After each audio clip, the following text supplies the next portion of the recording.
Epizodi i 10 i sezonit 6 të podcastit Flasim, si gjithmonë fillojmë me shënimet e javës.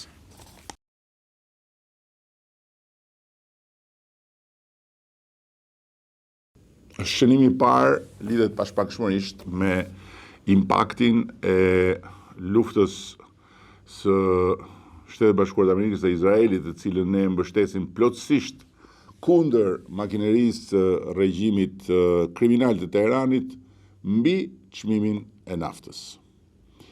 Kjo është një rritje pashmangshme në të gjitha tregjet botërore dhe po ndodh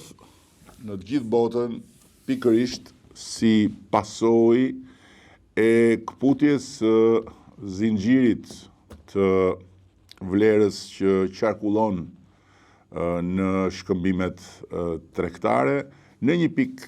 strategjike siç është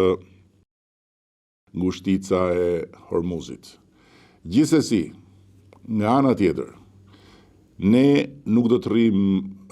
duar kryq përballë kësaj situate dhe siç e kam deklaruar në fakt kohë më parë, jemi sot edhe për shkak të kushteve të kësaj krize të papritur, në momentin kur do të finalizojmë krijimin e një faktori shtetëror me impakt në tregun e brendshëm të naftës,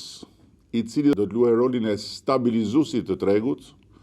do të ndikojë në rritjen e transparencës së çmimit, si dhe do të garantojë furnizimin në treg, duke pasur në mbështetje një kapacitet shumë të rëndësishëm, siç është garancia sovrane. Pra, besoj shumë se ky do të jetë një moment kthese për të përmbushur edhe një tjetër ambicie dhe zotim të marrë menjëherë me nisjen e mandatit 4, që nafta që tregtohet në Shqipëri të jetë një produkt në një nivel të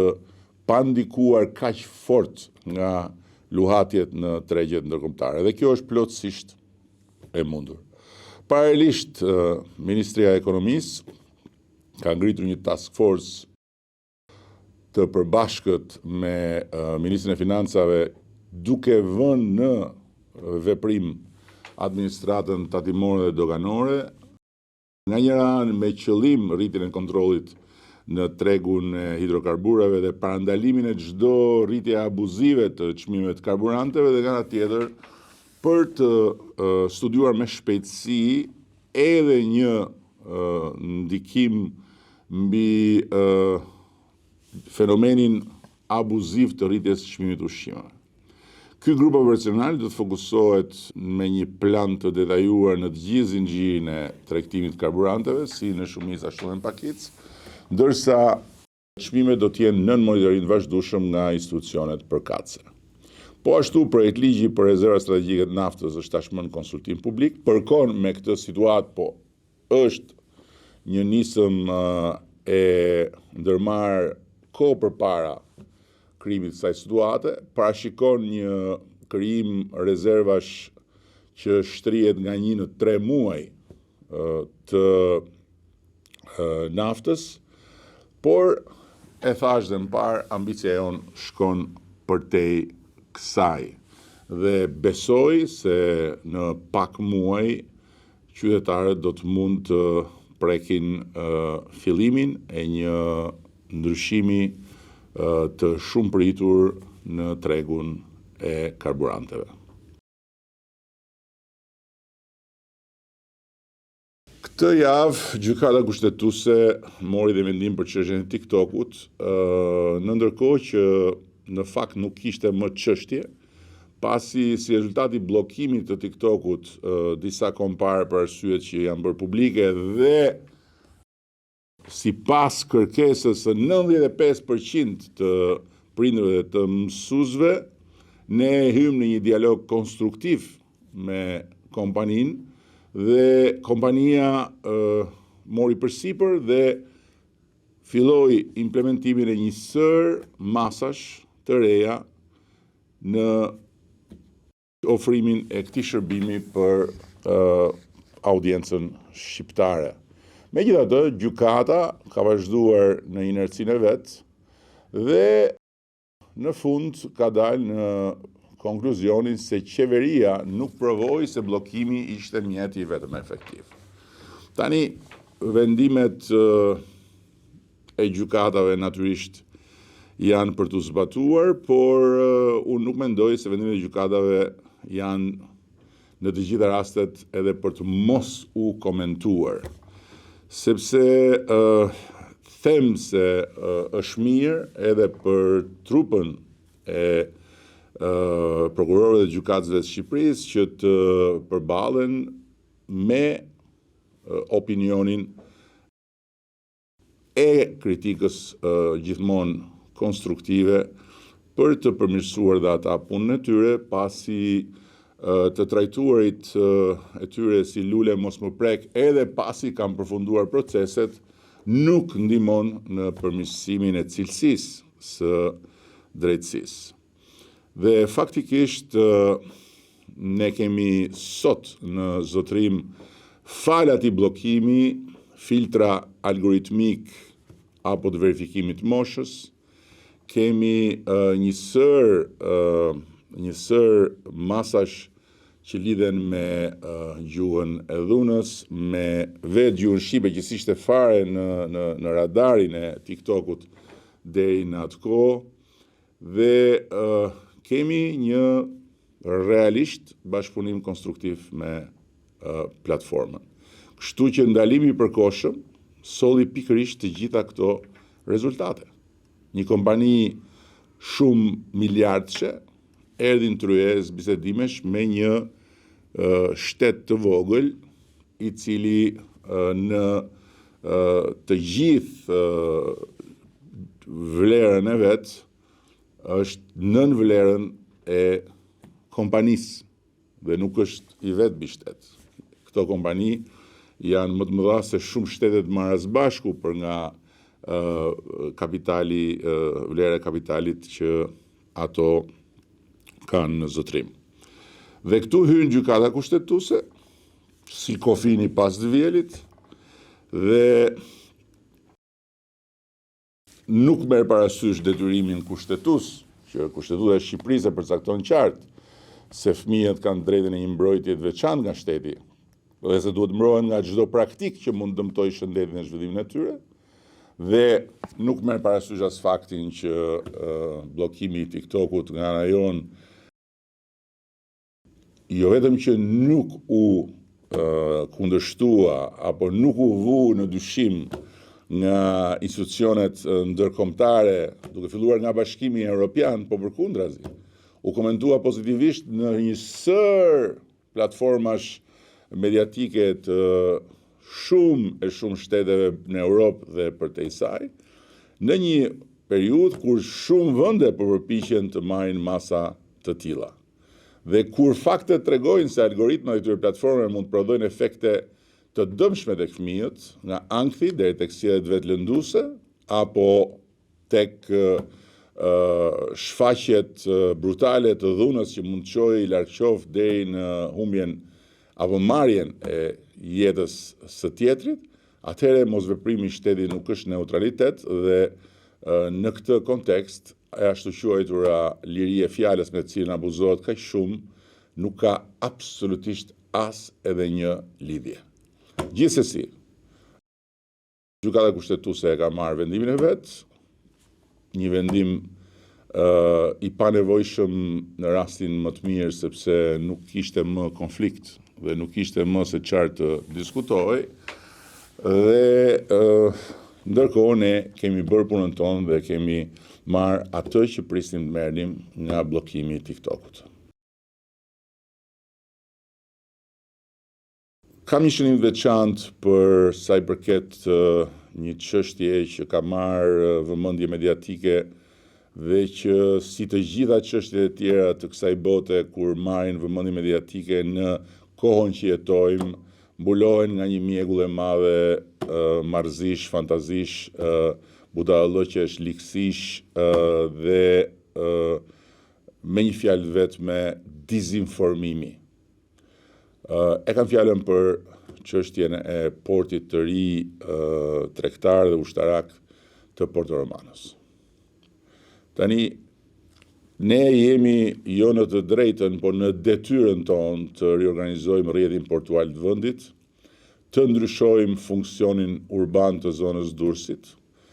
të shpëtojmë qytetin e dytë më të madh të vendit dhe qytetin e parë turistik të Shqipërisë në vijën bregdetare nga gangrena mu në mes të organizmit vet urban që është porti i vjetër, të rrisim kapacitetet tona përpunuese logjistike dhe geopolitike duke u përputhur me standardet e Bashkimit Evropian dhe të NATO-s përmes ndërtimit të një nyje 3 strategjike për jo thjesht Shqipërinë, por për rajonin dhe për funksionimin e korridorit të 8, dhe në ndërkohë të gjitha këto sfumohen nga lumi i marrëzive që shqiptarët janë të detyruar të përballin për ditë, në çdo orë, në çdo minutë, sa herë që kanë kontakt me 700 tenxheret politike dhe mediatike. Ideja e transferimit të portit tregtar në Porto Romano dhe transferimit të portit aktual të Durrësit për funksionin e ri të një motori të fuqishëm të industrisë së re të turizmit është absolutisht zgjidhja më logjike e pamundur në kohërat më parshme për shkak të Shqipërisë që ishte dhe plotësisht e domosdoshme për Shqipërinë tjetër që ne po ndërtojmë dita ditës. Porti i ri në Porto Romano nuk është thjesht një projekt infrastrukturor. E përsëris është një projekt strategjik, rajonal dhe europian, i lidhur me funksionimin vital të korridorit 8 dhe me nyjet tjera logjistike, ku përfshihen dhe portet e thata të Prishtinës dhe të Shkupit. Siç e theksova në ditët e shkuara, në këtë proces nuk ka patur sikundër hidhen përpjet ciklat e avujve të tenxhereve mediatike, asnjë shqetësim të shprehur nga aleatët tanë, as nga Shtetet e Bashkuara, as nga Bashkimi Evropian, përkundrazi projekti i hartuar nga kompania më e madhe në botë, me reputacion të padiskutueshëm, Royal Asconic, holandezja Royal Asconic, është në tryezën e NATO-s, ka kaluar të gjithë filtrat teknik dhe tani pret të hyjë në bashkë me grupin e disa projekteve tjera të mëdha në filtrin politik, pikërisht sepse është një projekt me një vlerë të konsiderueshme geopolitike. Por natyrisht, e kam thënë dhe përsëris, këtë port të ri, jo të gjithë e duan, jo të gjithë e mirëpresin, faktor brenda dhe jashtë, duke filluar nga faktorët e nëndheshëm të atyre që lidhen me trafiqet, deri tek faktor politik dhe faktor të tretë jashtë kufive të Shqipërisë, s'kanë sesi ta mirëpresin. Pasi në rastin më të mirë, kjo është një fuqi e re që hyn në konkurrencën tregtare detare të mesdheut dhe në rastin më të ndjeshëm, ky është një faktor që merr pjesë nga le të themi sofra ku shpërndahet përfitimi i gjithë aktivitetit detar tregtar në këtë pjesë të botës ku ne jetojmë. Një port i ri, i këtyre përmasave me këtë ambicje e çon Shqipërinë në një nivel tjetër, në hartën logjistike të rajonit dhe e kthen në një vend që zotron edhe një nyje strategjike të transportit në mes të Europës, si pikë lidhëse mes lindjes dhe perëndimit. Më e qartë se kaq, unë nuk e di se si mund të jetë. Dhe në fund duhet të them që pavarësisht vështirësive që ka hasur projekti, pavarësisht dy proceseve të papërfunduara në sekondën e fundit, pavarësisht tërheqjes së kompanisë që ishte shumë pranë lidhjes së kontratës dhe prite vetëm të paraqisë oferte financiare, por që u shpreh se në kushtet e krizës dhe rritjes së çmimeve nuk e shikonte të mundur të jepte një ofertë financiare, ne jemi gati të kalojmë në një plan tjetër, të shpejtë dhe agresiv për të garantuar fillimin e ndërtimit të portit, për cilin kemi vënë dispozicion edhe të gjithë buxhetin e nevojshëm.